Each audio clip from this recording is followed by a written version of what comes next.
안녕하세요. 지긋지긋한 시모와 남의 편이었던 남편을 제 인생에서 퇴실시켜버린 40대 여자입니다. 전 며느리란 존재를 참 우습게 하는 집안에 시집을 갔었어요. 그리고 그나마 믿고 살던 남편까지 자기 부모와 똑같이 변해버리자 저는 그 집안을 아예 탈출해버렸죠. 저에 대한 고마움을 모르는 사람들에게 더 이상 가족이라고 불리며 시달리기 싫었거든요. 그 뻔뻔한 집안과 제가 어떻게 갈라섰는지 지금부터 이야기를 시작해 볼게요.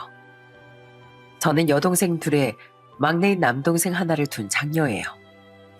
부모님은 야채 장사라며 우리 사남매를 건사해 주셨죠. 시간이 흘러 우리 남매들은 모두 성인이 되고 직장인이 되었어요. 우리가 어른이 되는 만큼 조금씩 늙어가는 부모님을 보며 슬슬 가슴이 아려올 즈음 아빤 고작 60대 중반의 나이에 경증 치매 판정을 받으시고 말았습니다. 제가 딱 30살이 됐던 해예요. 다행히 아빤 가족의 보살핌 속에서 꾸준히 관리하신 덕에 오래도록 치매가 악화되진 않으셨어요. 그리고 저는 3년 뒤인 나이 33살에 2살 많은 남편과 결혼했어요. 부모님은 집안의 첫 사위라며 남편에게 굉장히 잘해주셨죠. 아유, 우리 이서방 왔나? 오는 길에 차는 안 막혔어? 운전하느라 고생했어. 서울에서 경기도 오는 건데 힘들긴요. 근데 이게 무슨 맛있는 냄새예요? 자네 고등어 김치찜 좋아한다며? 내가 그래서 아주 한솥 만들어 놨네. 자네가 좋아한다던 숙주나물도 감자전도 해놨으니까 오늘 아주 배 터지게 먹고 가게. 갈 때 남은 건 전부 싸줄게. 우리 사위 잘 먹고 힘내야지. 자, 둘 다 배고플 텐데 얼른 앉아. 와, 장모님 최고. 잘 먹겠습니다. 자, 이서방, 먹게. 고등어 살이 아주 통통해. 아유, 장인어른, 제가 발라 먹을 수 있어요. 힘드시게 왜 저한테 생선살을 일일이 발라주세요. 이거 딱 반 토막만 발라줄게. 자네를 보기만 해도 내가 마음이 흐뭇해서 그래. 우리 서연이한테 잘해줘서 늘 고맙네. 부모님은 말 그대로 우리가 갈 때마다 제 남편을 100년 사이 대접해 주셨어요. 제가 결혼한 지 2년 뒤 막 큰아들을 낳았을 때 남편은 정리해고를 당했었어요. 전 나중에 알 사실인데 그때 저희 부모님이 남편을 친정으로 불러 몰래 돈까지 빌려주셨었더라고요. 서연이도 애 낳고 잠깐 일 쉬고 있는 상황에 실직해서 많이 초조하고 불안하지? 생활비도 부족할 거고 우리가 돈 빌려줄 테니까 너무 초조해하지 말게.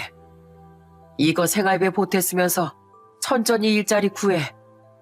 너무 서두르면 될 일도 안 되는 법이니까 마음 편히 가지고. 알았지? 서연이 성격이 알면 많이 미안해할 테니까 서연이한테 말하지 말고. 그때 부모님은 자존감이 많이 떨어진 데다 초조하기까지 했던 제 남편을 돕고 싶으셨던 겁니다. 다행히 얼마 뒤 더 좋은 회사에 취업한 남편은 그때 친정 부모님이 해주신 말과 함께 부모님이 돈을 빌려주셨다는 말을 털어놨어요. 이후 그 돈을 전부 갚긴 했지만 그때 남편은 저희 부모님께 정말 많이 감사해했죠. 저 또한 마찬가지였고요. 이렇게 남편과 전 2살 터울의 2 아들도 낳고 친정 식구들과도 화목하게 잘 살아갔습니다. 하지만 솔직히 전 시댁 식구들을 썩 좋아할 수가 없었어요. 우선 시부는 굉장히 가부장적인 분이었습니다. 작은 애 너 옷차림이 그게 뭐냐? 어디서 여자가 다리를 훤히 드러내고 다녀? 그것도 시댁에 오는데. 아버님, 여름이라 더워서 반바지 좀 입은 거 가지고 여자 남자가 왜 나와요? 심지어 이거 무릎까지 덮는 바지인데요. 우선 자식 결혼을 시키려고 결혼 전엔 정체를 숨겼던 건지 시부는 결혼 후에 본 모습을 드러냈습니다. 저보다 2년 먼저 시숙과 결혼했던 형님은 그런 시부의 성격을 알고 미리 늘 조심하더라고요. 웃긴 건 정작 시부와 같이 살던 시모는 그런 시부의 말을 절대 듣지 않았었다는 거예요. 이게 다 당신 때문이잖아. 당신부터가 덥다고 집에서 소매도 없는 원피스를 입고 돌아다니니까 며느리들 기강이 잡혀. 아이 시끄러워. 내 평생 당신하고 당신 부모한테 시달리고 살았는데 60 넘어서까지 내 집에서 옷도 편히 못 입어. 며느리들은 며느리들이고 난 나야. 확 주둥이를 꿰매버릴라. 시모와 시부는 사이가 좋지 않았습니다. 시모는 젊은 시절 시부와 혹독한 시집살을 시키던 자신이 시부모님 때문에 고생을 많이 했다고 해요. 그래서 시모는 시부를 싫어했고 시부 또한 자신과 반목하려 들던 시모가 못마땅했던 거죠. 시모가 시부 때문에 고생했던 이유는 두 가지였는데 하나는 앞서 말했듯 가부장적인 성격이었고 또 하나는 가장 심각한 문제인 술이었어요. 시부는 알코올 중독이다 싶을 정도로 정말 매일같이 술을 끼고 사는 분이었거든요. 거기까진 그렇다 치는데 시부는 술에 취할 때마다 진상을 부렸습니다. 야, 술 더 가져와, 술! 아버님, 많이 취하셨어요. 이제 그만 드세요. 뭐야? 감히 시애비가 술 가져오라는데 며느리가 제지를 해? 당장 안 가져와! 아버지, 저희 집사람 말대로 많이 드셨잖아요. 그만 드시고 좀 주무세요. 아주버님도 아버님 좀 알려주세요. 저번에 형님이 곤혹을 겪고 계실 때도 가만히 계시더니 왜 그렇게 보고만 계세요? 형님이 어린 시조카들과 저희 애들 데리고 피신해 있는 동안 전 남편과 함께 시부를 말리며 시숙에게도 도움을 요청했어요. 하지만 시숙은 소파에 드러누워 허벅지만 벅벅 긁으며 심드렁하게 말하곤 했죠. 말려봐야 아버지가 우리 말을 듣나요 뭐. 그냥 두세요 재수씨. 그 호박전 남은 거 있으면 좀 데워다 주실래요? 좀 출출해서요. 뭐라고요? 지금 이 상황에서 저한테 전을 가져다 달라고요? 제가 무슨 심부름꾼이에요? 직접 가져다 드세요. 재수신 참 성격이 드세다니까. 아유 됐어요. 방에 있는 저희 집사람한테 시키죠 뭐. 여보, 나 전 좀 데워다 줘. 아버님도 아주버님도 정말 너무하시네요. 아버님, 전 아버님 술시중이나 들러 여기 온 거 아니니까 이만 가보겠습니다. 그리고 아주버님, 자꾸 형님을 아랫사람 부리듯 함부로 대하시는데 그러다 나중에 큰 코 다치세요. 저도 정말 참다 이건 아닌 것 같아서 말씀드리는 거예요. 시숙은 시댁의 일을 방관할 뿐 아니라 당연한 듯 형님을 시켜먹던 사람이었어요. 그런 심성이 여렸던 형님은 또 한숨을 쉬며 시숙의 말을 전부 들어주더라고요. 그런 엉망인 시댁꼴을 보며 속만 부글부글 끓이던 전 언제부턴간 참지 못하고 쓴소리를 쏟아내곤 했죠. 그런데 여러분, 사실 시댁의 끝판왕은 따로 있었어요. 그건 바로 시모였습니다. 예, 감히 어디 며느리가 자기 시숙한테 언성을 높여? 저 고주망탱이 양반이야 상종할 가치가 없다 치지만 감히 내 아들한테까지 건방지게 구는 건 내 절대 못 참지. 시숙이 전종 가져다 달라고 하면 네 알겠습니다 해야지. 어디서 건방지게 가르치려고 들어? 그리고 큰애 너, 애초에 네가 문제야 네가. 네 남편이 허기져하기 전에 아내가 됐으면 미리미리 챙겨줬어야 하는 거 아니야? 어머니 또 왜 그러세요? 집사람이랑 형수님이 무슨 잘못이 있다고요?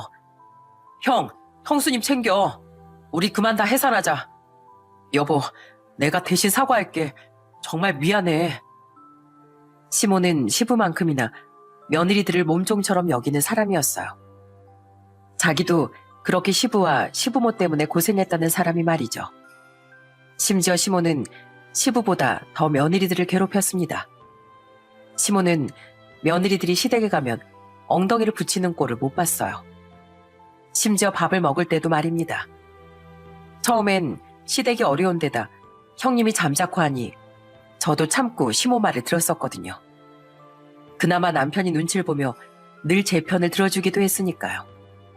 하지만 그리 인내심이 좋지 않던 저였기에 언제부턴가 전 시모에게도 순순히 당하고만 있지 않았어요. 이 녀석아, 네가 왜 사과를 해? 둘째 너, 우리 승기를 홀려도 단단히 홀려놨구나. 어? 어머님, 이건 제가 남편을 홀린 게 아니라요. 남편이라면 당연히 이렇게 행동해야 하는 거예요. 자기 부모님이 아내에게 부당한 행동을 하거나 요구한다면요. 어머님은 평생 아버님이랑 시집살이 때문에 고생하셨다지 않으셨어요? 그런 아픔을 누구보다 잘 아시는 분이 어떻게 형님하고 저한테 매번 시집살이 시키려고 하세요? 어머님 이러시는 거 어머님 자식들에겐 하등 도움이 안 되는 거예요. 제발 저랑 형님 좀 그만 괴롭히세요. 그런 저를 보며 형님은 조심스레 늘 멋지다고 말해주곤 했습니다. 형님이 돼서 손아래 동서인 절 못 지켜줘서 미안하다는 말도 함께요. 난 워낙 어릴 때부터 소심하고 겁도 많아서 어머님 아버님께 한 번도 대들어 본 적이 없어. 그래서 난 동서가 대단하고 멋지다고 생각해. 멋지긴요. 근데요 형님, 너무 참고만 사시면 전 안 된다고 생각해요. 어머님 아버님도 아주버님도 형님이 마냥 참기만 하니까 더 괜찮다고 생각해서 그러는 거니까요. 전 어머님 아버님에게도 화가 나지만 시집살이 당하는 형님을 두고만 보는 것도 모자라 아랫사람 대하듯 부리는 아주버님에게도 너무 화가 나요. 아주버님 말 너무 다 들어주지 마세요, 형님. 동서 말이 맞아. 그래도 우리 남편 연애 시절에 내가 정말 힘들 때 나한테 심적으로도 경제적으로도 많은 위로가 돼줬던 사람이야. 결혼하고 너무 변해서 속상할 때도 많지만 그래도 잘할 땐 또 잘해줘. 그래서 내가 남편 행동을 힘들지만 다 받아주게 되는 것 같아. 하지만 어머님 아버님의 행동만큼은 나도 이제 마냥 참지만은 못하겠어. 동서랑 같이 앞으로 나도 용기 내볼게. 형님은 정말로 서서히 저와 합심해 시부모님의 부당함에 맞서기 시작했습니다. 언제 한 번은 시모가 우리에게 자신과 시부의 속옷 빨래를 직접 하라고 시킨 적이 있었어요. 세탁기도 뻔히 있는데요. 며느리들을 괴롭히려고 하는 행동이 뻔했는데 그걸 참아줄 이유가 어디 있었겠어요? 저와 형님은 단번에 못한다고 거절했습니다. 못해? 시애미가 시키는데 감히 못한다고? 세탁기가 있는데 왜 저랑 형님이 두 분 속옷을 무려 손빨래까지 해야 돼요? 속옷이 얼마나 중요한 건데 다른 옷들이랑 같이 세탁기에 돌려? 그러다 안 좋은 거라도 몸에 들어가면 니들이 책임질 거야? 시부모 건강은 생각도 안 하니? 그렇게 걱정되시면 어머님이 직접 하세요. 그리고 그렇게 속을 중요하게 여기시는 분이 어떻게 이전에 세탁기에 돌려서 입으셨대요? 어머님 평소에 수건이든 속옷이든 양말이든 다 한 번에 넣고 돌리시지 않아요? 그건 내가 TV인가 어디서 얼마 전에 봤어. 속옷은 더 깨끗하게 관리해야 된다고. 그래서 이제부터라도 신경 쓰려고 하는 거야. 근데 둘째는 왜 항상 내 말에 따박따박 지질 않어? 아유, 짜증나 정말. 얘 큰애야. 너라도 얼른 해라. 싫어요, 어머님. 저 요새 안 그래도 주부 습진 때문에 손 아픈데 이건 너무 부당해요. 이런 억지 저도 더는 못 들어드려요. 뭐야? 아이고, 둘째 저것이 순에 빠진 큰애마저 아주 못된 물을 들여놨구나. 이렇듯 형님은 힘들어도 조금씩 용기를 내신 거예요. 이외에도 우린 계속 시부의 술주정과 시모의 시집살이 때문에 시댁과 마찰을 빚었습니다. 그럼에도 불구하고 제가 계속 시댁에 갔던 건 남편 때문이었어요. 남편은 시댁에서 유일하게 늘 제 편을 들어주었고 시댁에 다녀오면 항상 제게 진심으로 사과를 하곤 했죠. 매번 정말 미안해 여보. 사실 어릴 적부터 아버지가 워낙 우악스러우셨다 보니까 나도 형도 거역을 잘 못했어. 그게 지금까지 몸에 배서 아버지께 막 대들 용기가 안 나는 것 같아. 그리고 어머니도 성격이 너무 이상해지신 거 나도 아는데 어머니가 얼마나 고생하면서 사셨는지 아니까 어머니께도 큰 소리를 잘 못 내겠어. 근데 여보, 난 형하고는 달리 어떻게든 당신 편이 되어주려고 하고 평소에도 잘하잖아. 내가 앞으로도 당신에게 몇 배 더 잘할 테니까 우리 부모님은 조금만 참아주면 안 될까? 못난 남편이라 정말 미안해.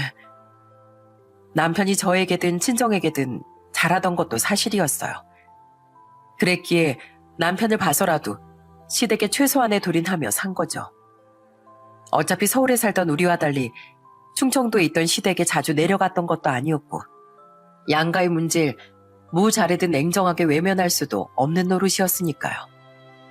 하지만 시댁에 가긴 가되 저는 계속 시부모와 부딪히며 살았던 거예요. 그런데 늘 제게 미안해하고 더 잘하려던 남편은 언제부턴가 점점 변해가더군요. 여보, 당신 이번에 시댁에서 나랑 형님만 힘들게 음식하는데 돕지도 않고 누워만 있었어? 언젠 당신이 최선을 다해 날 돕겠다며. 그래서 내가 계속 시댁에 가고 있는 거잖아. 근데 요즘 당신 행동 점점 아주버님이랑 똑같아지고 있는 거 알아? 어머님이 부당하게 행동하셔도 나서서 말리기는커녕 맞서는 내게 오히려 유난이라고 하질 않나. 대체 왜 그래? 내가 그냥 요새 피곤해서 그래. 그래서 가서 좀 누워 있었던 게 그렇게 큰 잘못이야? 그리고 내가 따박따박 당신 편을 들어주니까 어머니가 오히려 더 성을 내시는 것 같아. 그래서 그냥 어머니 편을 들어드린 거야. 내 깊은 뜻도 모르면서. 그걸 말이라고 해? 당신까지 말리지 않으니까 어머님이 오히려 더 기세등등하신 거 아니야. 아이 몰라. 나도 너무 피곤해. 왜 나만 맨날 당신하고 어머니 눈치 보고 피곤하게 살아야 돼? 나도 좀 편하게 살자. 나 너무 스트레스 받아서 위장병까지 생길 것 같아. 그런 남편의 행동에 너무 화가 났습니다. 그나마 남편과 자주 다투게 되지 않았던 건 당시 시댁에 갈 일이 굉장히 줄었기 때문이었어요. 당시 친정아빠의 치매가 너무 악화되어 갈 때라 전 친정에만 거의 매달려 있었거든요. 아빠를 돌보고 엄마를 돕기 위해서요. 저뿐 아니라 모두 결혼해서 출가했던 동생들까지 전부 다요. 언니, 형부는? 오늘도 같이 안 오셨어? 피곤하시댄다. 형부 진짜 너무하다. 아빠가 제일 예뻐했던 사이가 형부 아니었어? 근데 어떻게 사람이 이렇게 변했대? 이미 변하기 시작했던 남편은 요즘 몸이 좀 안 좋다, 피로가 풀리지 않는다 하는 핑계를 대며 친정행에 잘 함께하지 않았어요. 그 일로 남편과 몇 번 다투긴 했지만 아빠 문제로 이미 정신적으로 많이 힘들었던 상황이라 같은 문제로 다툼을 반복하기엔 저는 많이 지쳐 있었어요. 때문에 불만을 참고 우선 친정일에 집중했던 거죠. 우리 남매들은 각자의 남편이나 아내가 없이라도 일주일별로 돌아가며 친정에 가서 아빠를 돌봤습니다. 하지만 가장 힘든 사람은 아빠와 함께 살던 엄마 아니셨겠어요?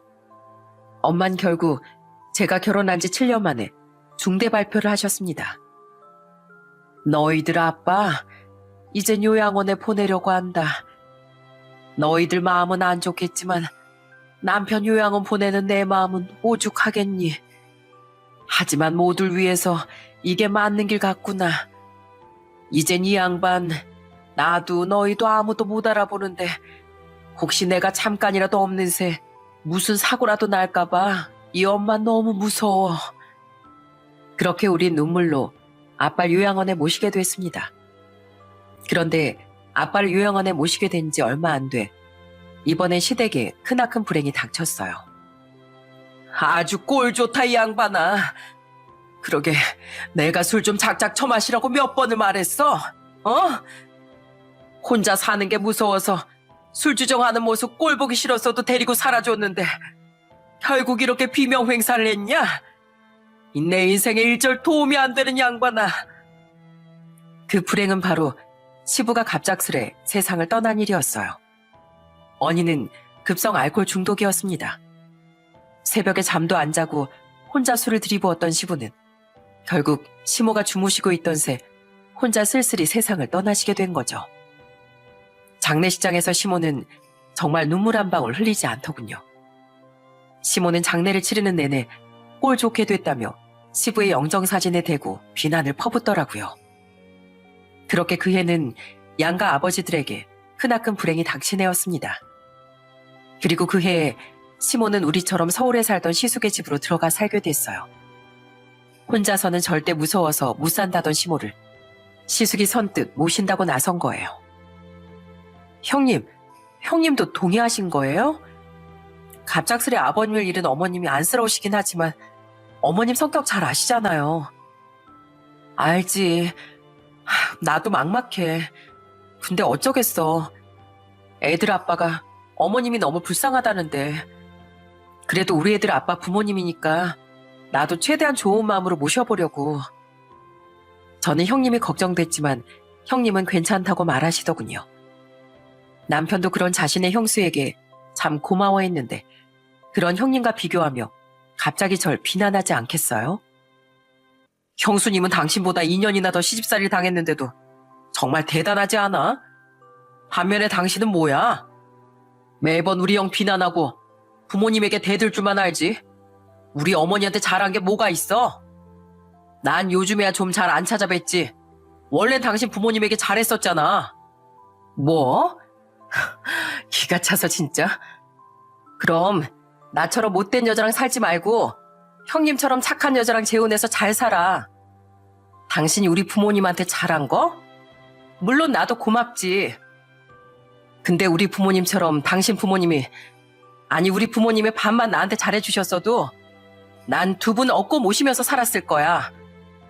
당신 부모님의 그 말도 안 되는 괴롭힘을 참고 쭉 시댁에 갔던 거, 그거 자체가 내가 당신 부모님에게 잘했다는 거라고. 당신도 그걸 알아서 나한테 맨날 미안해했던 거 아니야? 어디 입 있으면 대답해봐.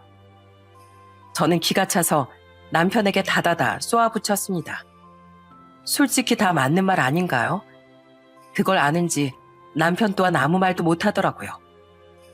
그 후 저는 부지런히 혼자 남은 친정엄마를 들여다보고 요양원에 계신 아빠를 찾아뵈며 살았어요. 하지만 여전히 피곤하다는 말을 입에 달고 살던 남편은 아빠의 요양원도 친정도 명절 빼곤 한 번을 안 찾아가더군요. 반면 혼자 남은 시모가 불쌍하다며 시숙의 집엔 주기적으로 찾아가더라고요. 저는 남편에게 화가 났지만 처음엔 그래도 혼자 된 시모에게 작은 연민이나마 느껴서 따라갔습니다. 반찬이 이게 뭐야? 순나물에 말라 비틀어진 것들밖에 없잖아. 너 지금 이 시애미 무시하냐? 나 좀 모시고 산다고 유세 떠는 거야? 그게 아니고요, 어머님. 아직 음식하고 있는 중이라고 말씀드렸잖아요. 그러게 조금만 기다렸다가 다 같이 식사하자니까 지금 당장 배고프다고 밥상 차리라고 화내신 건 어머님 아니세요? 그래서 일단 급하게 있는 것들로 상 차려드린 거잖아요. 그건 네가 점심을 부실하게 줘서 그런 거잖아.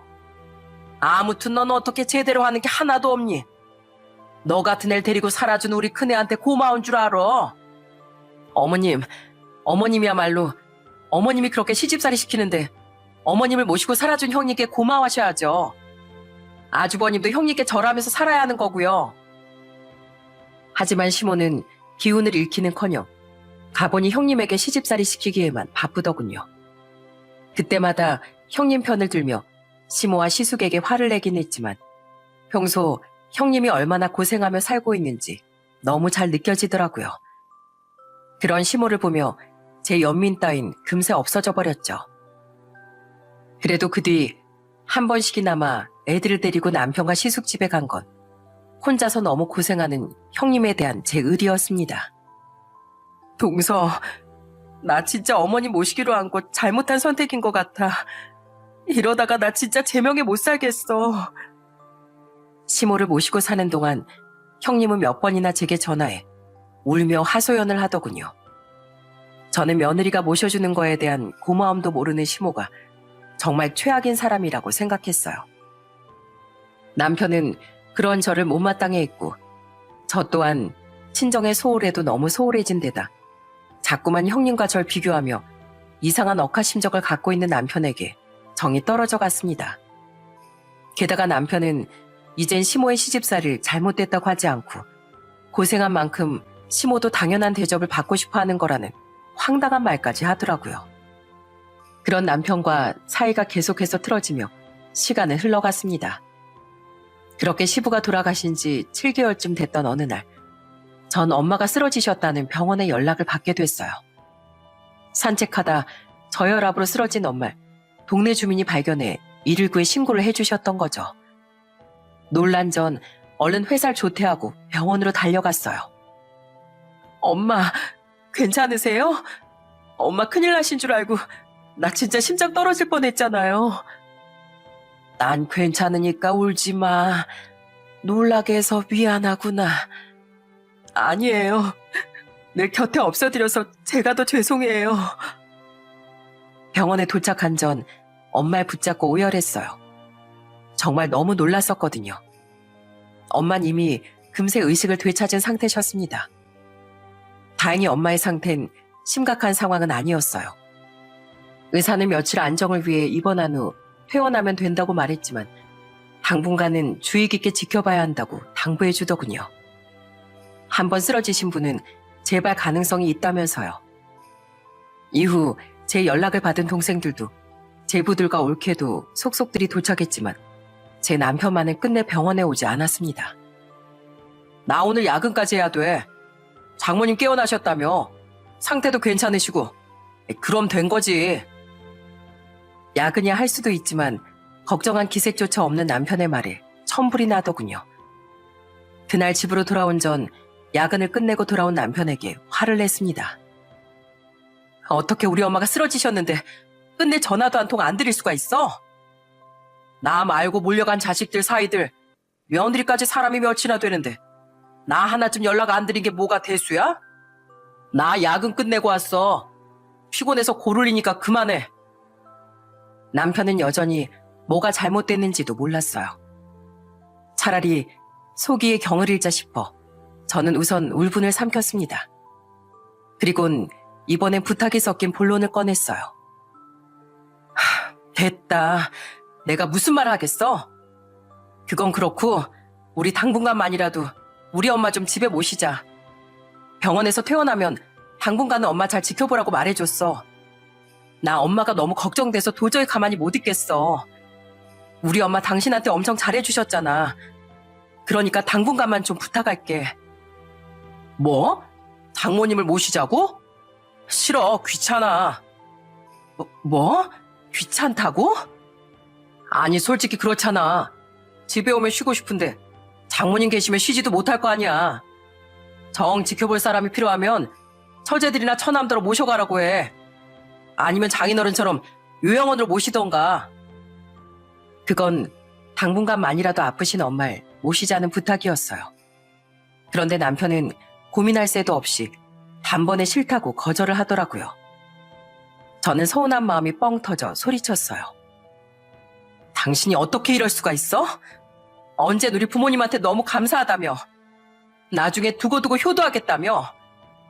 근데 혼자 남은 당신 엄마만 불쌍해하고 나만 나쁜 사람 만들더니 정작 당신 우리 친정에 뭘 했어?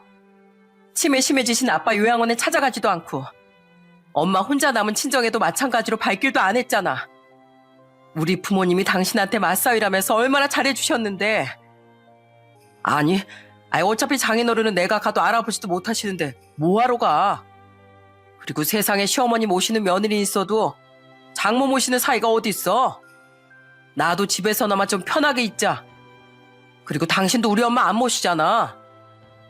내가 당신이 어머니 모시자고 했는데 무자르듯 싫다고 했어? 어머님이 당신 형네가 더 편하다고 먼저 거기 간다고 하신 거잖아. 그리고 날 그렇게 구박하던 어머님을 꼬박꼬박 찾아뵙기라도 했지. 근데 당신은 뭐야? 혼자 남은 우리 엄마 들여다도 본 적 없었잖아.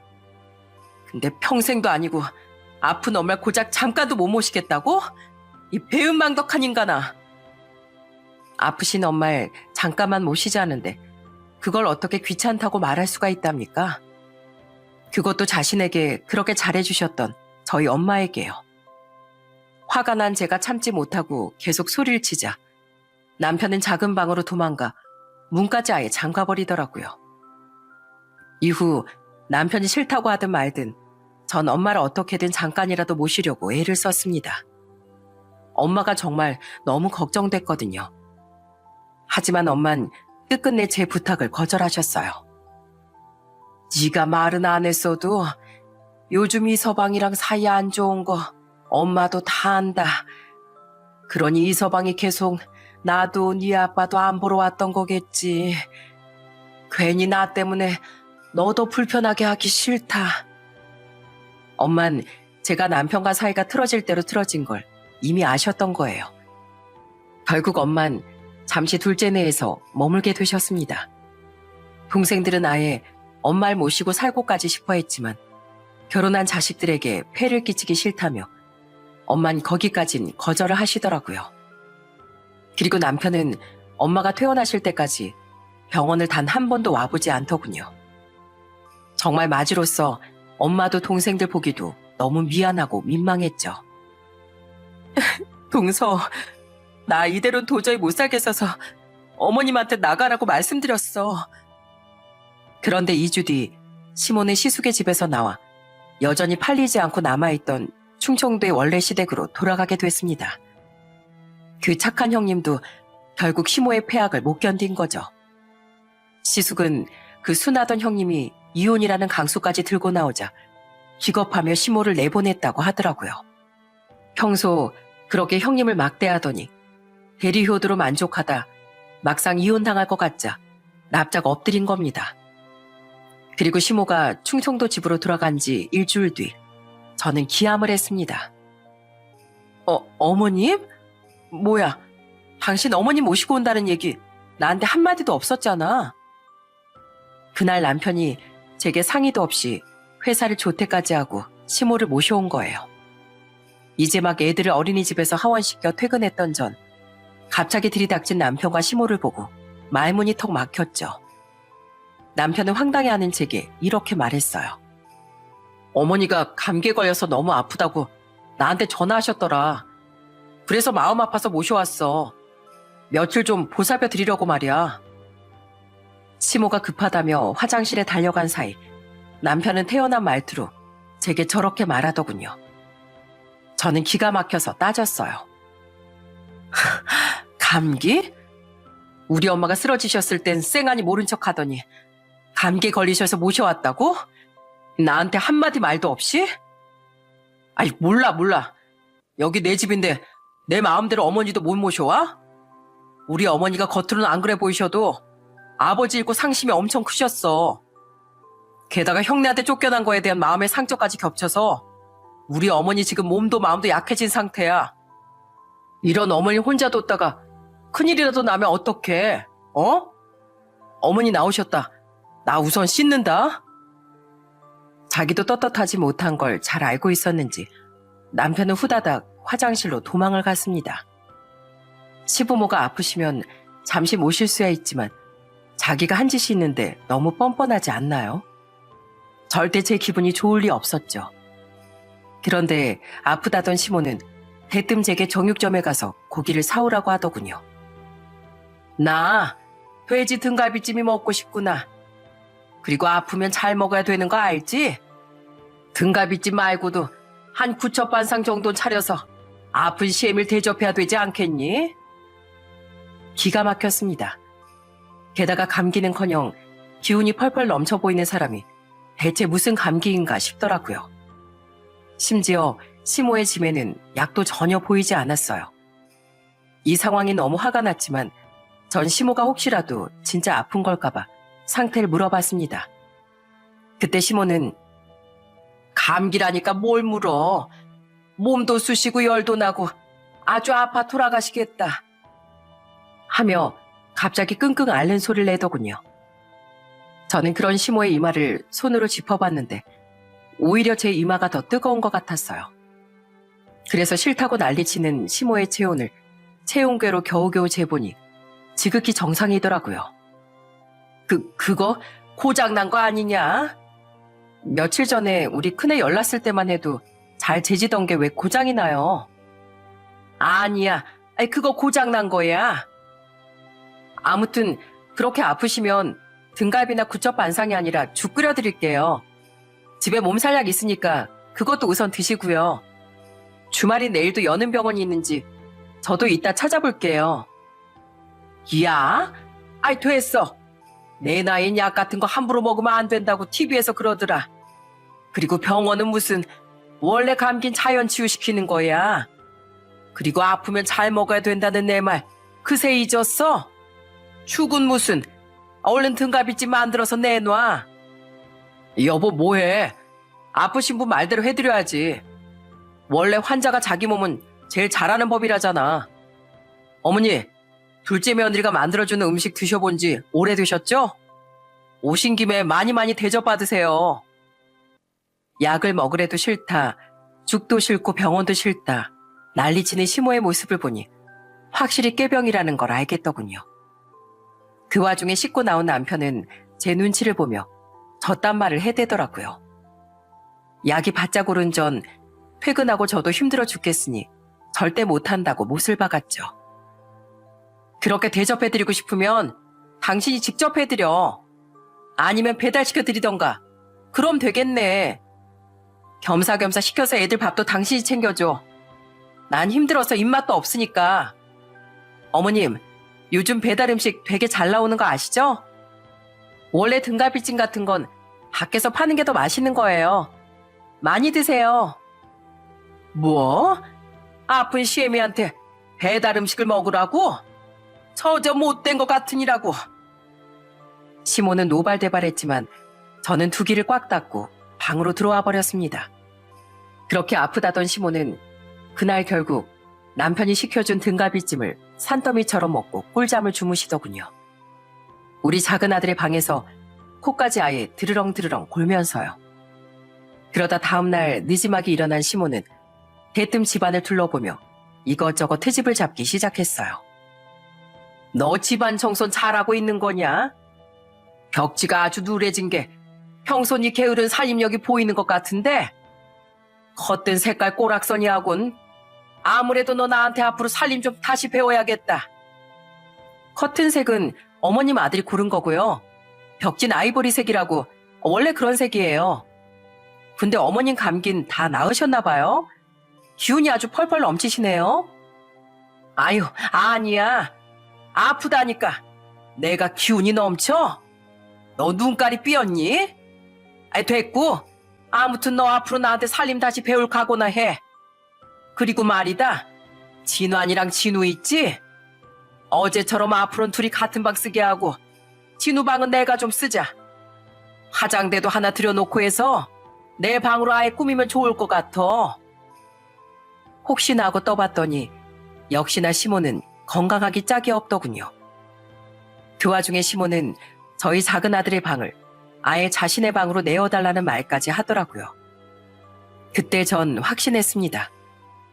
남편은 시모가 아파서 데려온 게 아니라 감기 핑계로 은근슬쩍 시모를 모셨다가 그대로 눌러 앉히려는 속셈이었던 거라는 것을요.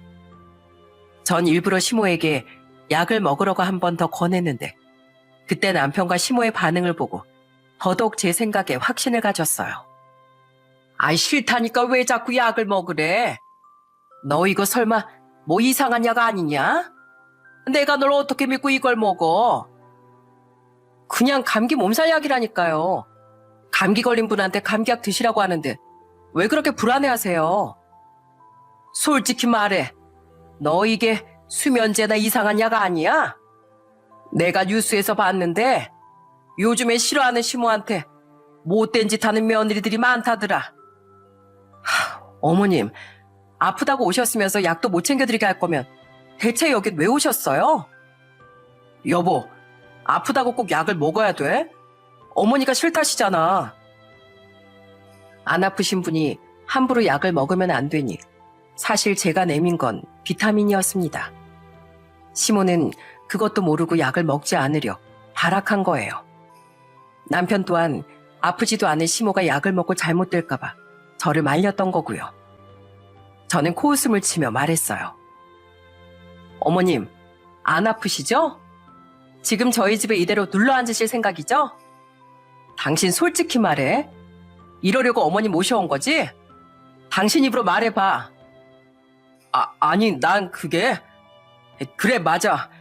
나 우리 어머니 모시고 살고 싶어서 모셔왔어. 아무리 사이가 안 좋았다고 해도 평생 같이 살던 아버지 보내고 어머니 혼자 얼마나 쓸쓸해 하셨겠어? 매정한 형수님한테 쫓겨나고 어머니 상심은 또 얼마나 크셨겠냔 말이야. 그래서 이젠 내가 효도하면서 모시고 살고 싶었어. 나라고 어머니한테 감기 걸렸다는 치사한 연기까지 시키고 싶었는지 알아? 당신이 장모님 일로 하도 난리칠 것 같으니까 내가 어머니께 그런 궁색한 연기까지 부탁한 거 아니야. 웃기지 마. 어디서 내 탓이야? 당신도 쓰러지기까지 했던 우리 엄마 잠깐 모시는 것도 거절한 주제에 어머니 모시자고 하는 거 염치 없다고 생각했잖아. 그래서 구차하게 어머님과 이런 쇼까지 한 거잖아. 안 그래? 사람이 변해도 적당히 변해야지. 어쩜 이렇게 상종 못할 인간으로 변했냐? 이 뻔뻔하고 치졸한 인간아. 예, 너 지금 우리 아들한테 그게 무슨 말본세야? 그럼 며느리가 시어머니 모시는 건 당연한 거지. 그리고 사위는 백년 손님이란 말도 몰라? 어디서 감히 우리 아들한테 네 엄마를 모시라 말아 하는 거야? 너 아무래도 안 되겠다. 앞으로 내가 이 집 살면서 그 네 인성교육부터 확실히 시켜주마. 남잔 하늘이고 여잔 땅이라는 걸 내가 확실히 알게 해줄게. 싫은데요? 어머니 그 착한 형님한테까지 쫓겨나고도 아직도 정신 못 차리셨어요? 지금 이 시어머니가 폐악 부리면 며느리 무조건 참는 시대인 줄 아세요? 아니요. 지금은요, 누구든 다른 사람을 존중할 줄 모르면 냉정하게 버림받는 시대예요. 남편과 시모는 이젠 아주 당당하게도 자신들의 속셈을 실토하더군요. 저는 냅다 안방으로 들어가 남편이 거실에서 자는 새 아침 일찍 싸뒀던 남편의 짐을 꺼내와 그들 앞에 내던졌습니다. 그리곤 작은 아들 방으로 들어가 전날 시모가 가지고 왔던 짐도 들고 나와 그 옆에 내동댕이 친 뒤 소리쳤어요. 전 더 이상 절 우습게 하는 저 인간과 못 사니까 어머님도 나가주세요. 저희 집엔 어머니께 내어드릴 방 없으니까 이만 퇴실해 달라고요. 그리고 당신도 당신 어머니 모시고 영원히 이 집에서 퇴실해버려. 뭐? 나까지 집을 나가라고? 그럼 이딴 짓을 버리고도 이 집에서 멀쩡하게 나랑 살 수 있을 줄 알았어? 빨리 안 나가? 이것들이 참아주니까 사람을 호구로 보고 있어. 빨리 나가. 방에 있는 애들 듣는 앞에서 개망신 당하기 전에. 어머님, 아니 아줌마도 당장 나가요. 저는 당황해서 얼어붙은 그들 대신 짐을 현관문 밖으로 던져버렸습니다. 그리곤 그들이 헐레벌떡 짐을 가지러 나간 사이 문을 쾅 닫고 이중 잠금 장치까지 전부 걸어버렸어요. 그들은 밖에서 한참을 쾅쾅댔지만 전 절대 문을 열어주지 않았죠. 이후 남편은 우선 시모와 시모 집으로 향한 모양이더군요. 남편은 울며 불며 제게 전화해 애원을 해댔어요. 여보, 화났어? 내가 그렇게까지 잘못한 거야? 알았어. 내가 미안해. 이제 어머니 모시자고 안 할게. 나 내일 출근도 해야 되는데 여기서 어떻게 출퇴근을 해. 화 대충 풀렸으면 좀 받아주라. 어? 승길이 너 전화 좀 이리 내놔봐라. 예, 애미 너 왜 내 전화나 안 받아? 너 감히 우리 아들 내쫓아? 너 이러고도 무사할성 싶어? 그 와중에 시모는 남편의 전화를 빼앗아서 제게 또 역정을 내더군요. 저는 그런 시모에게 이렇게 말하곤 전화를 끊어버렸어요. 무사 못할 건 뭐예요? 아줌마 시자가 붙으면 뭐 대단한 존재라도 되는 양 말하는데 착각하지 마세요. 그동안 아줌마가 저한테 최소한의 대접이라도 받을 수 있었던 건 아줌마가 대단해서가 아니라 제가 부모님께 최소한의 예의 범절은 배웠기 때문이에요. 그리고 아줌마 아들 아직도 현실 파악이 안 된 것 같은데 전 절대 그 인간 다시 받아줄 생각 없으니까 꿈 깨라고 말 좀 전해주시죠. 그럼 끊습니다. 그렇게 전화를 끊고 나니 얼마나 속이 시원하던지요. 이후 저는 이혼을 위해 남편과 한 번씩 연락을 주고받아야 했습니다. 남편은 출퇴근을 위해 급하게 바로 입주할 수 있는 월세집을 구해 시모와 서울로 올라왔나 보더군요. 시모가 끝까지 혼자 집에 남길 싫어해서요. 하지만 혼자 시모를 모시려니 도저히 안 되겠었는지 남편은 며칠 만에 시모를 다시 시모의 집으로 돌려보냈다고 하더라고요. 그 얘기라며 그놈이 덧붙인 뒷얘기가 정말 기가 막혔어요. 여보, 나도 형처럼 어머니보단 당신을 택했어. 그러니까 나 한 번만 봐주라. 어? 나도 어머니보단 내 가정이 우선이라니까. 날 택했다고? 이거 진짜 웃기는 인간이네. 그냥 당신 혼자 어머니 모시고 살기 싫어서 내려보낸 거면서 어디 자기 좋은 대로 말을 갖다 붙여? 난 당신 엄마도 싫지만 내가 가장 실망한 사람은 바로 당신이야. 우리 이혼은 당신 엄마가 아니라 바로 당신 때문에 진행되는 거야. 착각하지 마, 이 한심한 인간아. 어디서 저런 뻔뻔스러운 말을 하는지 어이가 없더라고요. 그리고 그 방법이 통하지 않자 그놈은 이번엔 애들을 핑계로 또 제게 매달리더라고요.